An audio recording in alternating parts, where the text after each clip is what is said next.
Indian premier league మీలో చాలామంది తెలుసు, ప్రతి ఏటా నిర్వహిస్తున్నారు. అది ఆటతో పాటుగా ఎంటర్టైన్మెంట్ కూడా జత చేశారు.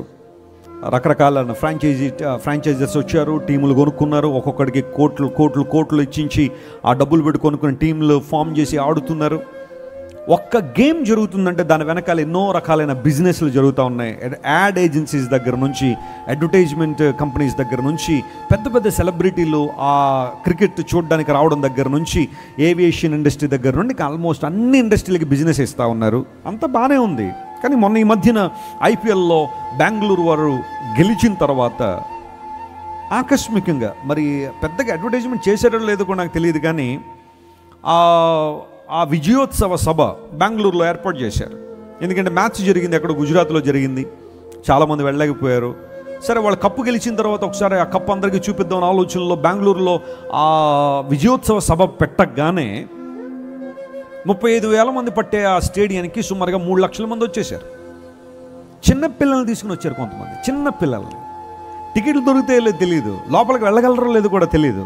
వాళ్ళ అభిమాన టీమును చూడాలని, లేదా విరాట్ కోహ్లీ అని ఒక ఆయన ఉన్నాడు, ఆయన్ను చూడాలనే ఆలోచనతో 3 లక్షల మంది రావడం మాత్రమే కాకుండా లోపలికి వెళ్ళాలనే ఆతురతలో ఒక స్టాంపీడ్ జరిగింది. అక్కడ త్రొక్కిసలాట.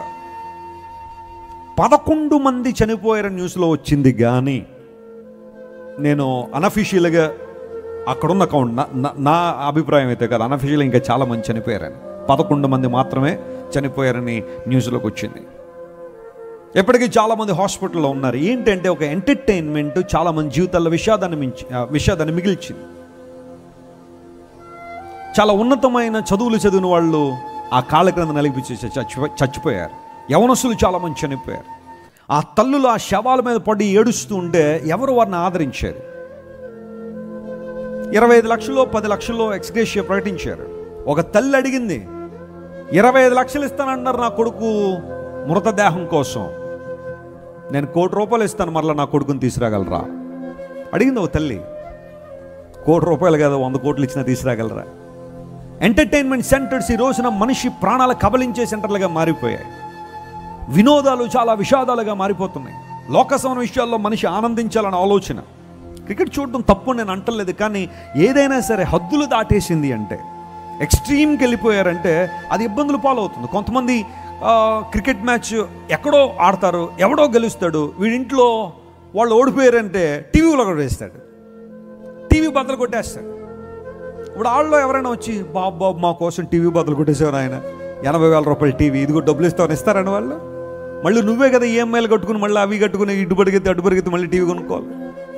గొడవల గందరగోళాల బెట్టింగుల్లో ఎంతమంది ఈరోజు యవనస్తులు ప్రాణాలు కోల్పోతున్నారు. ఆ మ్యాచ్ గెలుస్తారు, ఆ మ్యాచ్లో వీళ్ళు గెలుస్తారని డబ్బులు పెట్టి ఆ డబ్బులు పోగొట్టేసుకుని అనేక మంది యవనస్తులు సూసైడ్ చేసుకుని చనిపోతున్నారు.